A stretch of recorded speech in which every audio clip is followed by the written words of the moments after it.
minsan sunod-sunod at kailangang bilisan sa trabaho nang hindi magkamali. Kaya focus at efficiency yung kailangan para magawa mo yung trabaho.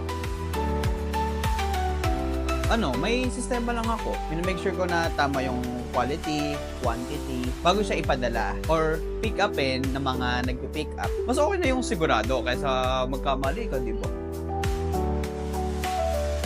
Kung may sirang items naman sa inventory, sa stocks namin, bale, ina-isolate na namin yun. Once na may makitang defect na item, papaalam ko to sa supervisor namin para palitan at ma-actionan kaagad ng maayos.